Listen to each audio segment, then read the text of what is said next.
todo mundo com autorização de imagem, Sim. então, de qualquer forma, a gente tem autorização, caso seja necessário. Tá bom? O meu nome é Wagner, acho que vocês já me conhecem, né, gente? Eu já tive presente aí na escola, com o pessoal do ponto focal da secretaria, e a gente, juntamente com os professores de vocês, estamos organizando essa mostra, né, que é a finalização aí desse componente multidisciplinar. Eu vou deixar ele pequenininho assim, tá bom? E depois a gente conversa. A ideia é que vocês não fiquem fazendo muito uso realmente da ferramenta do banner, né? Até porque ele é um apoio, ele não pode ser ali um local onde vocês fiquem retomando para leitura e tal. Então, eu vou deixar ele pequenininho para ouvir vocês realmente da construção, do que vocês entendem pelo projeto. Eu já pude ter a oportunidade de ler o projeto e fiz algumas ressalvas com relação a ele, né? Aí depois a gente vai discutir, eu vou abrir um pouquinho para perguntas para vocês responderem e a gente discute um pouquinho sobre o layout do projeto, tá bom? Então, gente, a gente tem mais 15 minutos só, 5 minutinhos para vocês apresentarem, tá bom? E aí a gente já vai para os finalmente, que depois já vem outro grupo. Então, bora lá, meninas. Se apresentem e aí pode apresentar o trabalho. E meninos também, né? Esquece de eu aqui, não, meu. Bom dia, nós somos estudantes do curso de Administração aqui da Escola Marcelino. Eu sou a Ana, sou a Ana Carolina, e eu sou a Eslaine. Eu sou o Flávio. E esse projeto, ele surgiu porque eu já trabalho na educação infantil desde de agosto de 2023, e a Ana Carolina também começou a trabalhar esse ano com a educação infantil. No ano passado, eu vivenciei muito essa experiência na prática, porque eu tinha 3 alunos autistas e em uma sala de 12 alunos. Então, ficava eu e mais uma professora, e era muito difícil ter um momento para a gente adequar as atividades aos alunos, porque eu tinha 3 alunos. Um tinha hiperfoco em galinha pintadinha, uma tinha hiperfoco em aviões, e o outro tinha hiperfoco em um joguinho de celular. Então, eles se recusavam a fazer ali as atividades no dia a dia, e eu tentava, tipo, trazer atividades com esses temas, para eles conseguirem, tipo, a gente conseguir incluir eles nas atividades no dia a dia. E conseguir trazer esses temas nas atividades foi o diferencial na sala de aula, porque muitas vezes a gente não tem esse tempo, né, para estar fazendo essas atividades. E foi aí que esse projeto surgiu, porque esse projeto ele é um aplicativo que teria um banco de dados, esse aplicativo, voltados a atividades da educação infantil. Então, teria atividades sobre vogais, atividades sobre números, atividades sobre letras, e dentro desse banco de dados também teria um hiperfoco dos alunos. Então, desenhos, objetos, cores, animais, coisas que atraem esses alunos. Porque dentro de uma sala de aula é muito importante a gente incluir esses alunos. É muito importante ter materiais também palpáveis para mostrar para os pais como eles estão sendo incluídos. E para a gente que trabalha, é uma satisfação ver os alunos aprendendo e sendo incluídos também nas atividades. Então, esse projeto ele surgiu para isso, para facilitar os professores, os auxiliares da educação infantil a fazer essas atividades, a conseguir, tipo, em menos tempo, incluir esses alunos. Porque a gente sabe que preparar uma atividade demanda tempo. E você preparar uma atividade para 10 alunos e ainda preparar para 3 alunos que são autistas, que são portadores do TEA, é mais complicado. Então, esse projeto, ele surgiu para isso. Ele surgiu com esse intuito de facilitar a vida dos professores, dos auxiliares em sala. E dentro desse aplicativo, caso o aluno tenha um hiperfoco muito específico, como aconteceu no ano passado, um aluno de outra escola, que foi um caso muito famoso na TV, ele tinha um hiperfoco em máquina de lavar. E não é um hiperfoco, tipo, muito comum. Então, dentro do aplicativo, a gente teria uma parceria com uma inteligência artificial, onde o professor colocaria o que ele queria ali naquela atividade, se ele queria vogais, números ou letras, e colocaria também ali o hiperfoco do aluno, para que a inteligência artificial conseguisse mandar essa atividade depois, talvez depois de um tempo, porque a atividade tem que ser apurada, tem que estar dentro das normas, né? Então, esse chat, depois ele iria enviar para o professor essa atividade, se tivesse algum outro hiperfoco muito específico.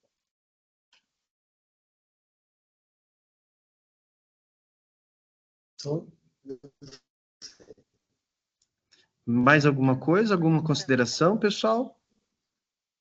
Wagner? Oi? Congelou, Wagner? Tô congelado, gente? Estão me ouvindo? Claro, sim. Pessoal, tem mais alguma... Só isso? Beleza, então. Pessoal, com relação à questão que vocês apontaram, já existem recursos hoje, principalmente eu já vi no Adobe e tem alguns outros aplicativos já, eu não sei se vocês conhecem, que já trabalham com essa dimensão de você solicitar para a inteligência artificial ali do recurso do Adobe para adaptar a atividade e ele realmente reorganiza essas ações de acordo com o comando que você pontua ali. Então, ele busca, né, na internet as informações que existem relacionadas a isso em produções e ele traz isso para aquele comando que você pontuou. Então, esse recurso já existe. Qual seria o diferencial? E vocês sabiam que existiam esse sistema para auxílio ou não?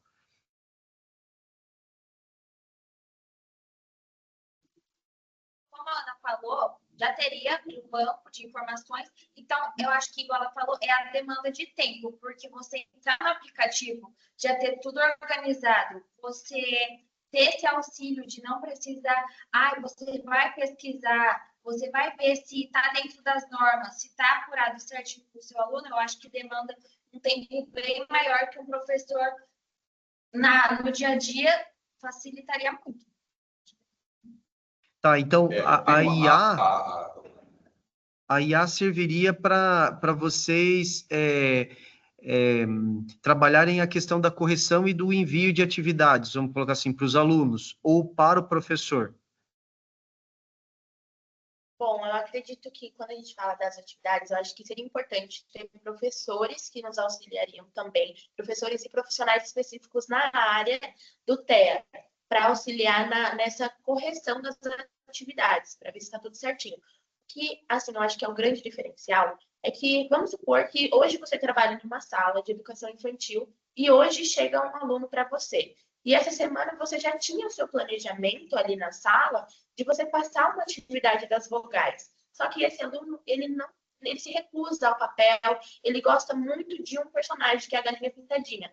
Você vai poder entrar nesse aplicativo e a atividade já vai estar pronta. E aí você vai poder implementar na sala e ver se o aluno vai aceitar. Então, eu acho que esse tempo que o professor vai ter, assim, mas que ele vai sobrar um tempo, né? Ele vai pegar a atividade, imprimir, vamos ver se vai dar certo. Ai, não gostou? Vamos ver se dá certo outra atividade. Vamos ver uma atividade manual. Eu acho que o grande diferencial vai ser esse tempo que vai ser, tipo, reduzido na rotina ali do professor. Porque em atividades, assim, em papéis, vai ser muito difícil o professor tirar um tempo da semana para ele ir lá na inteligência e toda hora pedir para modificar. Então, acho que esse banco de dados iria fazer toda a diferença. A questão do chat com a inteligência artificial foi como eu comentei. Acho que seria mais para casos muito específicos, como é esse caso do aluno da máquina de lavar, um aluno que tem um hiperfoco em controle de TV, um aluno que tem hiperfoco em ventilador, já é uma coisa muito mais específica. Então, esse chat, ele serviria para isso. E também, né, já estaria tudo ali dentro das normas. Então, acho que esse é o diferencial do Inclua até. E um Legal. detalhe, Wagner, trazendo um pouco mais de humanização do processo, tá? Vai ter a ideia delas é uma curadoria que vai realmente avaliar essas atividades. Então, por exemplo, pega a comunidade aqui 8 vezes, tá? Você vai ter uma curadoria que já testou, já fez, vê o alinhamento com o BNCC, tá? Não deixar isso na mão da inteligência artificial pura e simples. A inteligência artificial seria um apoio para casos muito específicos, tá? De uma situação inusitada ali, às vezes por falta de informação, falta de detalhes, falta de planejamento, você vai fazer uso dessa IA. Mas, a princípio, você vai ter toda a segurança dessa curadoria em tratar essas atividades para elas, sem ter que ficar lá com a IA sabe? E validando a IA sem uma revisão, uma análise, uma reflexão. Perfeito. E assim, uma outra coisa que poderia ser inserido também aí é a questão dos níveis do TEA, né? Porque você tem ali os níveis também. Então, essas atividades podem até ser agrupadas, né, dentro do aplicativo por nível e por diagnóstico também, né? Como você falou da questão dos hiperfocos e do que traz a ele, enquanto objeto regulador, para ele ter esse hiperfoco e desenvolver esse trabalho diferenciado, né? Então, isso é importante realmente pensar nessas dimensionalidades. Realmente é inovador, né, ter toda essa estrutura dentro desse aplicativo. E o aplicativo vocês já estruturaram, já pensaram em alguma coisa, já tem um protótipo ou não? Eu acho que ainda não tem, assim, protótipo do aplicativo, até porque eu acho que a gente teria que ter parceria com programadores, né? Mas a gente, assim, já tem uma ideia de como, assim, a gente queria que fosse, né? Mas acho que essa parte tecnológica ainda a gente precisa estruturar melhor. O que a gente tem muito claro é o conceito e o porquê, né? A questão, o problema e o que isso vai ajudar também no dia a dia, assim. Tá. Essa parte técnica, essas dificuldades, acho que é interessante também vocês inserirem lá, no trabalho de vocês, né, que é a parte técnica e o auxílio, né, a busca desse profissional para estruturar, né, esse aplicativo. Auxílio, tá, beleza. Deixa eu abrir aqui rapidinho, gente. Deixa eu dar um S Wagner, aqui. só, Oi, só puxando um pouquinho aqui, só interrompendo, isso a gente pode está falar? trabalhando muito no conceito do MVP lá do projeto multidisciplinar, né? Trabalhando Certo, lá o embrião, né, de uma ideia, e o que vai revestir vai ser a tecnologia, mas a inteligência realmente está na funcionalidade e na proposta do projeto, tá? Então, por isso tá que a bom. gente seguiu e acredita muito nele. Não, tranquilo. Aí, Flávio e meninas, a situação é mais ou menos a mesma, né? Eu achei legal o layout que vocês fizeram enquanto proposta, a metodologia, né? O mapeamento das necessidades que vocês comentaram, as coletas das informações, definição das prioridades, de repente inserir aqui, né, a categoria, como vocês falaram, de cada TEA, né? Organizar esse aplicativo por categoria e explicar, né, essa curadoria, né, também, que eu acho que ó, aqui, isso, daí já vai para os resultados, né, mas aqui na metodologia, de repente, entraria todos esses procedimentos que vocês pontuaram aí. Eu acho que ganha a questão da humanização, né, pensando em metodologia, na questão da humanização, também, né, do processo, né, como vocês falaram aí. E enquanto projeto a médio prazo, aqui em elaboração é a mesma situação, né? Porque o gráfico ele fica solto aqui, né? Ele não tem nenhuma relação com o desenvolvimento do projeto de vocês. Então, aquela mesma sugestão, Flávio, né? Coloca lá, né? Resultados futuros ou resultados esperados, né? Resultados é, em elaboração, né? Esperados em médio prazo ou longo prazo, e aí você insere essas movimentações, por exemplo, de auxílio da parte técnica, né, para a construção desse aplicativo, enfim, quais seriam os outros procedimentos? E se vocês tiverem alguma coisa de tabulação, alguma coisa de gráfico para mostrar nível de TEA, alguma coisa assim de aplicativos que existem na internet, né?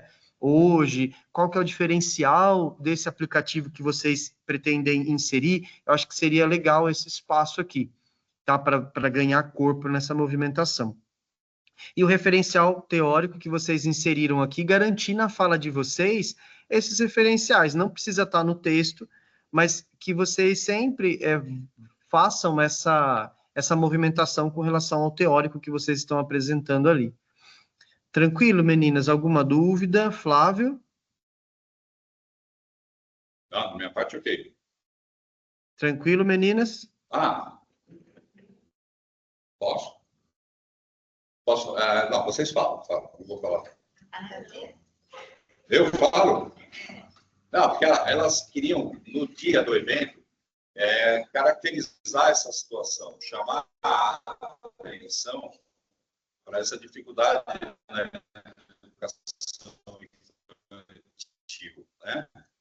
Então, elas estariam numa sala de aula, elas trabalhando com os alunos, mas ali projetando, representando um personagem, uma imagem, alguma coisa nesse sentido. Então, elas estariam caracterizadas lá no evento. Elas adorariam isso, mas eu falei, vamos ouvir o Wagner, né? Porque ver se isso condiz com o evento. Essa é uma ideia, a gente não tem certeza que mesmo se você permitisse, se a gente conseguiria ir caracterizado. Eu assim, eu ganharia em imagens, por exemplo, ou deixa ali um vídeo rolando de uma teatralização que vocês possam fazer ali aí na escola, e aí vocês levam um tablet, alguma coisa, ou um notebook, e mostra para o pessoal possibilidades, né? Porque ali é um movimento onde a gente vai ter ali a formalidade, né? Das exposições. Então, eu acho que seria interessante vocês estarem ali uniformizados, tal, eu acho que ganha, né? Mas, e faria essa movimentação, com um notebook ali. Eu acho que seria melhor. Mas, caso vocês queiram tentar alguma coisa nesse sentido, fica aí aberto para vocês desenvolverem, tá? Mas ganhem na ideia da exposição como vocês fizeram aqui, tá, gente? Para a gente não ter fragilidade e perder o foco no que é realmente importante, que é a apresentação de vocês. Aí depois vocês podem vivenciar essa questão da teatralização e tal. Tranquilo? Eu não sei se eu ajudei. Wagner, só para reforçar. Ajudou, Pode falar. só para reforçar. Caso a gente precise de TV, a gente tem que levar, né? É isso, né? TV sim. Mas eu acho que o notebook, Flávio, ajuda, né? Ou um tablet, porque é algo que vai ser ali, vai ser próximo deles ali, né? E aí, de repente, se alguém perguntar alguma coisa, enquanto esse vídeo vai rodando ali, vocês mostrando uma situação de cotidiano de sala de aula, né? Que eu acho que era essa a ideia que vocês queriam trazer, vocês vão garantindo na fala as outras situações. E depois, se vocês quiserem fazer alguma movimentação diferenciada ali, fica aberto para fazer. Mas mantenham a estrutura da exposição e argumentação, que é importante. Tranquilo? Exato. Obrigado. Beleza, então. Flávio, já encaminhei os 2 projetos para você, tá? Daí você dá uma olhada, veja se tá tudo ok, o layout, né? E qualquer dúvida, aí vocês entram em contato. Pessoal, aguardo vocês então lá no dia 2, tá bom? Um grande abraço, viu? Parabéns. Valeu. Obrigado, Wagner. Falou, gente. Um abração.